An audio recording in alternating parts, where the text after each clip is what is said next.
La louange est à Dieu, le Créateur du monde, celui qui existe sans début, sans fin, sans endroit, sans comment et ne dépend pas du temps.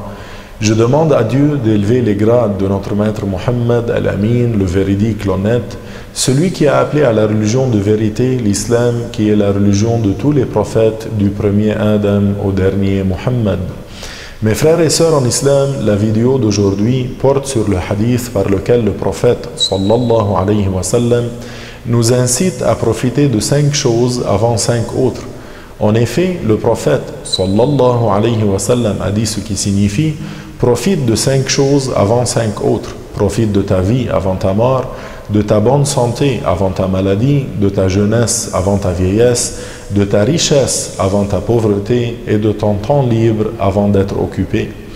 Pour ce qui est de la vie avant la mort, on entend par cela, chers frères et sœurs, que la personne raisonnable est celle qui accomplit le bien et obéit à Allah, qui apprend ce qui est licite et ce qui est interdit, et qui met en pratique ce qu'elle a appris en accomplissant les devoirs et en évitant les péchés. Cela sera une grande provision pour elle dans la deuxième vie, la vie qui commence après la mort. Celui qui aura appliqué ce hadith et qui aura profité de sa vie pour bâtir ce qui viendra après la mort ne le regrettera pas dans l'au-delà. Chers frères et sœurs, il faut également tirer bénéfice de sa santé avant d'être atteint par la maladie, car la maladie empêche la personne de réaliser tout ce qu'elle aurait souhaité de bien. L'intelligent est celui qui profite de sa santé pour accumuler le plus de récompenses possible avant de sombrer dans la maladie et regretter le bien qui aurait pu être fait. Celui qui est raisonnable profite également de sa jeunesse avant sa vieillesse. Le jeune se doit d'être soucieux du temps, de la force et de la santé dans laquelle il se trouve, alors qu'il est encore jeune pour travailler pour son au-delà. Les jeunes tombent souvent dans le piège en pensant qu'il leur reste beaucoup de temps.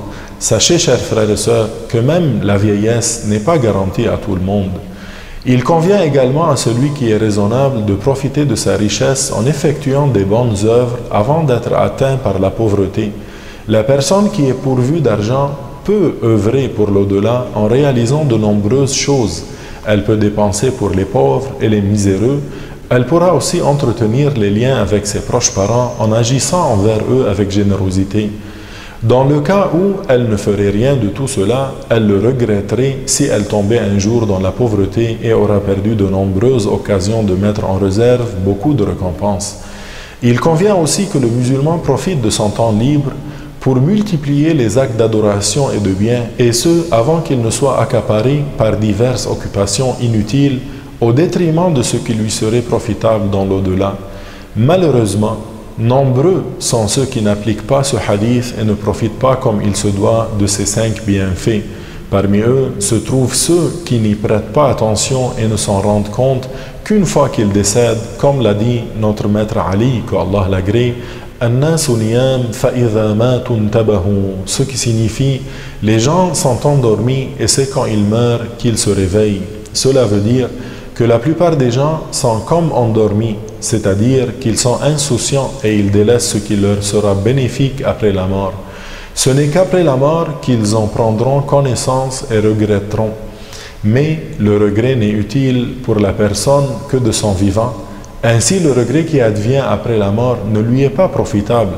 Je vous rappelle que la meilleure des œuvres, chers frères et sœurs, selon le jugement de Allah Ta'ala, c'est de croire en Allah et en son messager, conformément aux apprentissages de notre maître Mohammed, que la paix et le salut soient sur lui, que Allah l'honore et l'élève davantage en degrés.